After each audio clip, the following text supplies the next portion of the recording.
What's happening, everyone? This is Tony Gamble with Tony's Timepiece Review. Today's Sunday, October 10th, and I need to be more consistent when I do my videos, but hey, either way, at least I'm putting something up. Today I wanted to talk about, before I talk about it, wristwatch check. I am wearing my Rolex Oyster Perpetual 39mm rhodium dial. I love this watch. It's a great watch. What can I say? I wanted to talk about when I was a watchmaker, and I think I did a video a while ago but I don't know how in depth I got or whatever, but how I succeeded and failed as a watch company. So I have some of my pieces that I'd made throughout my time, and I'll show them to you.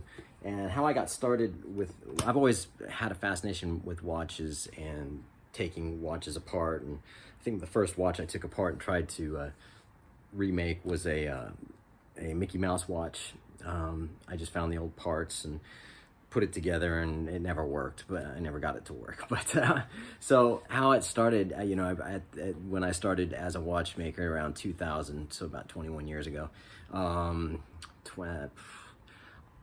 was a musician full-time for a living back in the day, and I was touring, and I was getting a little tired of touring and stuff like that, but it was a good living. So I started, I knew I wanted to get into the watch business, so what I did was I started flipping watches, and this is way before all this gray market stuff on the internet, on YouTube and whatever. I'd come off tour, and I did have some money, so I was looking to make some more money so I can get into my own business with watches. I'd still make a living in the music industry because that was my bread and butter. So I started with, I had a connection with Rolex, every brand, just about every brand, just like a lot of these flipper guys do now, like gray market and whatever. And started with 6 watches, and 6 watches turned into 10 watches, 10 watches turned into 15, then 20, and so on. So I was buying, selling Rolex, Cartier, you name it, Lang & Söhne, and even Pateks, and I was selling a lot of watches, and I was making a lot of money. So I decided to invest in my own watch brand, which was Anthony Burton Watch Company, or ABW, short for Anthony Burton Watch Company. I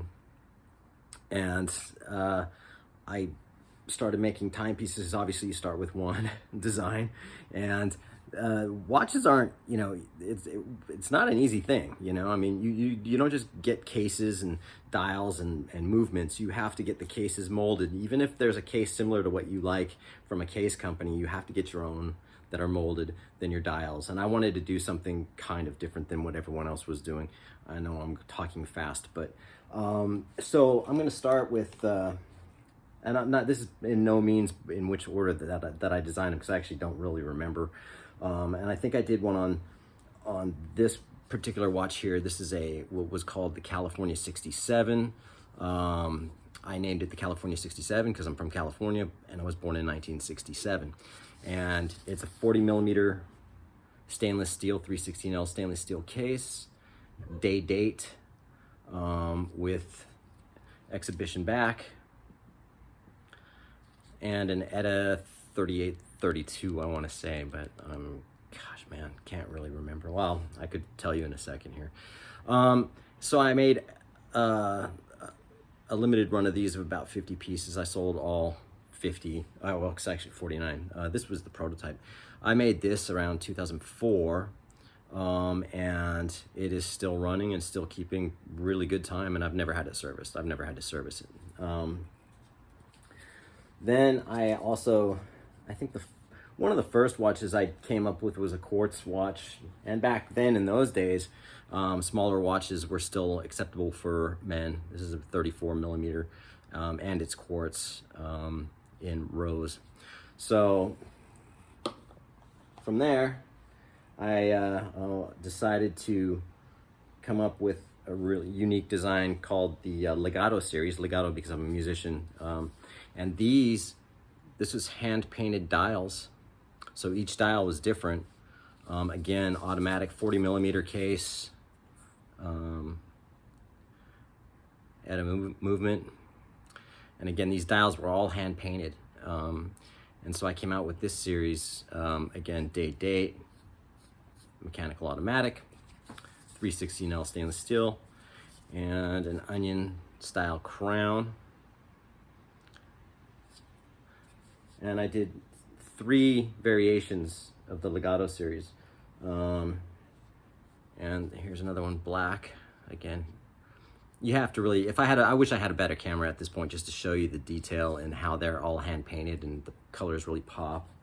Then I had another one that I don't have because I sold out of those. I sold out of all of them except for these are the only 2 I have left. And then I did a quartz version, a less expensive version of this one with this was a quartz, day, date, month, and moon phase in a tonneau shaped case. And then I also did skeleton watches, which were super popular. I did 2 different variations of the skeleton. These are manual wind. This one has a cabochon, sapphire cabochon, and they're all sapphire crystal front, and a sapphire crystal back. I had deployant cases, deployant buckles as well. And I had, okay, so manual wind. And this one's an actual prototype. I had another series, different style. And those, I sold out of all of those. I had several watch jewelry and diamond companies in downtown LA that were selling my watches, and they were doing really well.